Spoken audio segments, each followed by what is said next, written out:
Bueno muchachos, para el siguiente ejercicio entonces tenemos que determinar la aceleración de un bloque de 2 kilogramos. Me dicen que no hay fricción y como vemos en la imagen él está apoyado sobre una superficie inclinada a 30 grados, ¿sí?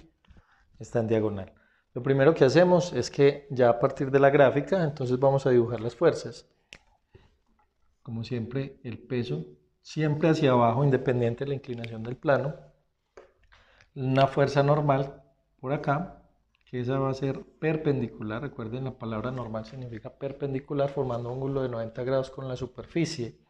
Y ya, pues no habrían más fuerzas, me dicen que no hay fricción. Entonces solamente tengo esas dos fuerzas. ¿Hacia dónde se va a mover ese cuerpo? Si no hay fricción, si esto es completamente liso, pues he de suponer que debido a la gravedad, pues él va a bajar por el plano.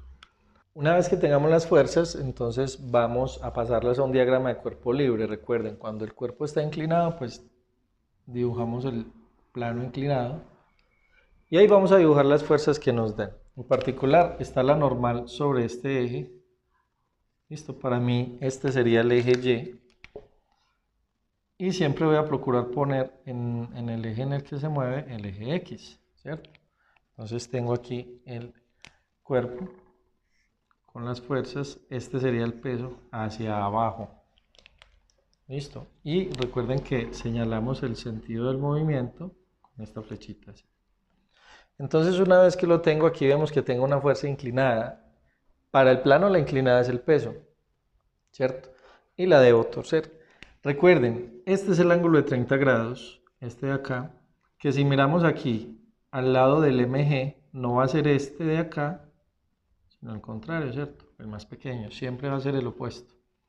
Entonces este ángulo de acá es el ángulo de 30 grados, que para plantearlo adecuadamente, pues debo entonces descomponer esta fuerza con este ángulo, ¿cierto? Entonces voy a trazar nuevamente mi plano, eje X, eje Y, dibujo la normal igual,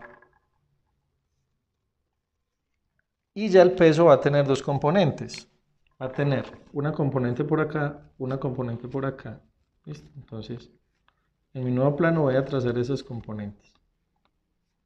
Y miren el ángulo, ¿cierto? Esta componente de acá sería el cateto adyacente, o sea, la que se trabaja con el coseno. Entonces esta de acá sería mg multiplicado por el coseno. Listo, descomposición de vectores. Del ángulo que es 30 grados, aquí lo llamo teta.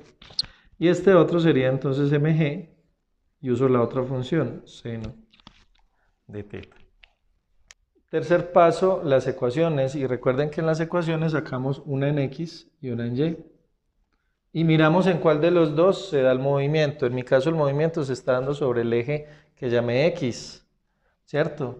Entonces ahí va a haber movimiento, masa por aceleración. Y decíamos, las fuerzas que le ayudan al movimiento menos las fuerzas que se oponen. La fuerza que le ayuda al movimiento va a ser esta componente. Entonces voy a decir que M por G por el seno del ángulo va a ser igual a M por A. ¿Listo? No se extrañen con esto, aquí estoy diciendo teta, pero teta vale lo que me dice el plano, 30 grados. Listo, aquí tengo la primera ecuación. Luego, miremos en Y y vemos que en el Y de mi plano, N debe ser igual a mg coseno de teta. ¿Por qué? Porque no hay movimiento en ese plano, o sea que la fuerza que sube igual a la fuerza a la que baja. Ya tengo mis dos ecuaciones y me están pidiendo la aceleración. La aceleración aparece en la primera. Entonces ya simplemente para resolver lo que hacemos es buscar en la ecuación cuál es la que me resuelve el problema. En este caso la ecuación 1, ¿cierto? Tengo m por g por el seno de teta igual a m por a. Inclusive si observamos, aquí yo puedo cancelar la masa que está al lado y lado y me va a quedar ya la aceleración despejada. Aceleración la voy a escribir al revés. Aceleración va a ser igual a g por el seno del ángulo. Listo, vamos a reemplazar valores. G es 9,8 metros por segundos al cuadrado por el seno de 30.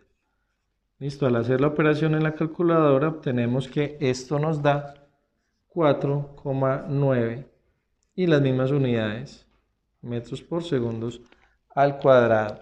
Ahí tenemos entonces la solución a nuestro problema.